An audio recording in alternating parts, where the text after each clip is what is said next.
Hmm. Yeah, that's well, that's actually a really interesting question.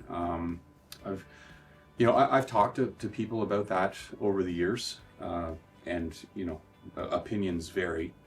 Uh,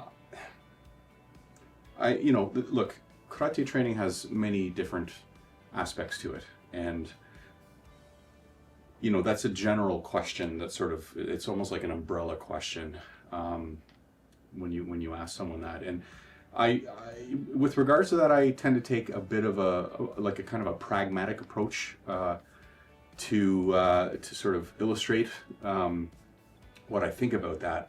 Look, let's look at human beings in terms of just, um, raw skill. Okay, like, and this applies to anything, not just karate, but any sort of activity, like playing guitar or any kind of sport or golf or long distance running, right? So look at people as a group, and everybody has a certain amount of ability. Okay, some people are really gifted at doing that thing, right? And then other people are horrible at doing that thing. And no matter how much training they get, they're never going to be really super skilled at doing that one thing. Okay, so the first thing I want to do is just agree that those two groups of people represent the extremes. Okay, and we should remove them from the conversation, and focus on like the rest of us, or like the majority of people. And if you are talking about like the majority of people, that are not the proteges, right? They need to have some kind of structure, when they are first starting that thing, whether it be karate or taking guitar lessons, as I had mentioned earlier, or playing golf.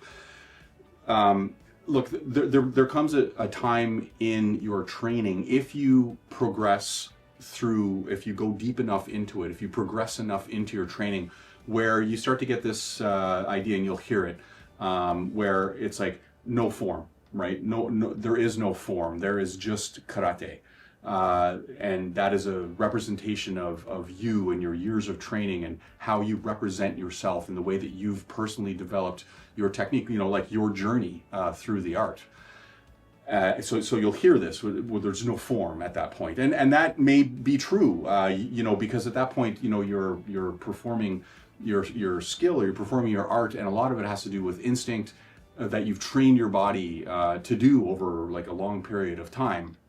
Okay, but if you think about the question, right, when you begin your karate training, and again, we're not talking about the proteges or the people that are never going to be skilled just because they don't have the right whatever talents or body composition, whatever it is. But if you're talking about like the rest of us, the normal, the normal Joes kind of thing, those people need structure, because you can't spell a word, for example, unless you know the letters of the alphabet, right? So it's important, I think, when you're first starting your training, that there be some sort of structure in your training, so that you are taught the fundamentals. Okay, the things that you need to know, so that you and I, for example, like if we were training together, we're speaking the same language, as it were, right? Like, I'll give you an example. Like if you were to, and this is sort of like an extreme example, but like if you were to take someone, let's say you take someone who's lived in isolation for their entire life. They've never had any communication or any contact with anybody. And then you suddenly were in front of that person, and you were like, well, show me a punch. Then they might look at you like, what, like, they don't even know what that means. Like, what is a punch, right? So again, that's a very extreme example, but I think the logic there is true, right? You need to take someone, if they're new in the art, they need some sort of structure, right? Some of us might call that, the institution of karate, but I believe that they need to have some underlying fundamental basics need to be understood by that person in order for them to progress. And then can they progress at some point in their career to a point where they're at this state of no form? Well, sure, right? I think that's definitely possible. You can train your body if you're dedicated to your art, if you're dedicated to that activity. you can get to a point in your career where it really is just instinct that you're acting on, or you're just reacting, you're in the moment of your karate. Certainly that is possible, but I think if you're talking about, can a person can a person become proficient at karate sort of like from the get-go without any sort of formal training? No, I don't think that they can. I think that you need to have some sort of fundamental understanding of the basics that is understood by you and also by the greater karate culture as a whole, right? So that you're all sort of talking the same language. And then through training, through progression, through time, you develop into martial artists where perhaps, at some point you can become sort of a free or free-flowing type technique, but it takes a lot of work to get there for the normal people, the majority of people,